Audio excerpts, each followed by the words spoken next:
Now, I'm not a child. I understand that we're emotional beings, that we have our tribalistic tendencies, that dualism is a big part of all of those things. And yes, you could talk to some other people as to whether I'm a child or not. But the point is, the anger and the hostility and again, I understand that fear has these levels of effects and impacts on a certain amount of people. But I guess the biggest disappointment here, and I don't want to, disappointment's almost a platitude relative to what I'm actually trying to say, which is the devastating impact of this lack of objectivity, whether it be in journalism, politics, or especially science, is that ironically, it creates blind spots that prevents us from knowing the answers and ultimately leading to more fatalities. That's exactly right. That basically the inability to look at the evidence in a careful, objective way on the part of so many people, including people who have decision-making power, I think has led us to this situation where we have an incredibly high rate of mortality compared to what we could have had if we'd actually looked at things much more carefully and much more less politically, and done what we needed to do early on in the start of the pandemic. I mean, that's not certain. We can't say that for sure. Maybe we would have had the same exact situation, but the way we responded with a failure to do testing that was necessary, with a failure to think about how to do lockdowns in a reasonable way, with a failure to think about, whether or not quarantining was the right way to go when people were coming into the country, a failure to think about how you help people self-isolate, saying to somebody who's poor, working 2 jobs, at a grocery store and a meatpacking plant, in order to put food on the table, you have to self-isolate when you start coughing. Right. And we provide zero help. I mean, this is insane. Yeah. This is the stupidest way we possibly could have done it. And part of it has to do with this refusal to actually look at data and look at things objectively.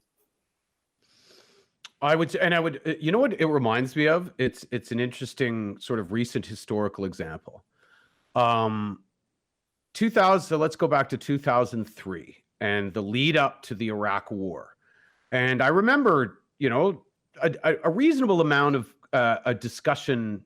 Like I remember going to a protest here in Toronto. And I remember there was a day that there was mass protests around the world because, of course, there were a lot of people at that time. Maybe the temperature had shifted a little bit from September 11th for people to say, well, wait a second, Iraq, what does that have to do with whatever? Right. But in the US, understandably, the environment was still hot, even within 18 months to some degree. I'm not saying there weren't people questioning it.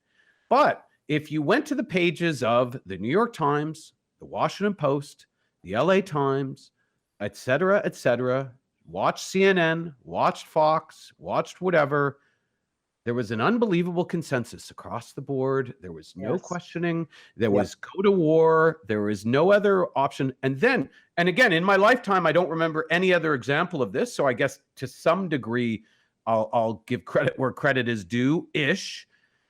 I think it's 5 years later. I can't remember exactly, but it was enough time between, 2003 and enough time for the temperature to have changed, but also people to have seen the facts to where it was. I think they did it the same day, and maybe they did it together. But the New York Times, the Washington Post, the LA Times published an op-ed, let's say, of apology.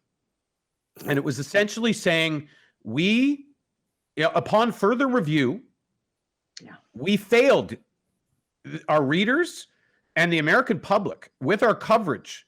We got cut. I mean, again, I'm paraphrasing here. Did they ever fail us? But they sort of copped to it, saying, it was a different time. It was, it was very whatever, and we didn't want it, whatever. It was still not good enough, in my opinion. But I remember being surprised that, again, with the benefit of retrospect, they were able to look back. To me, this is what this feels like.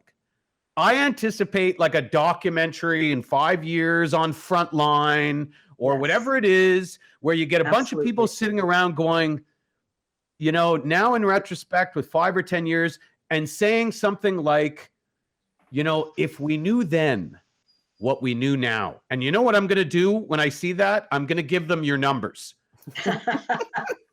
I think, you really made a good analogy, and that's where emotion, lack of data, and groupthink come in.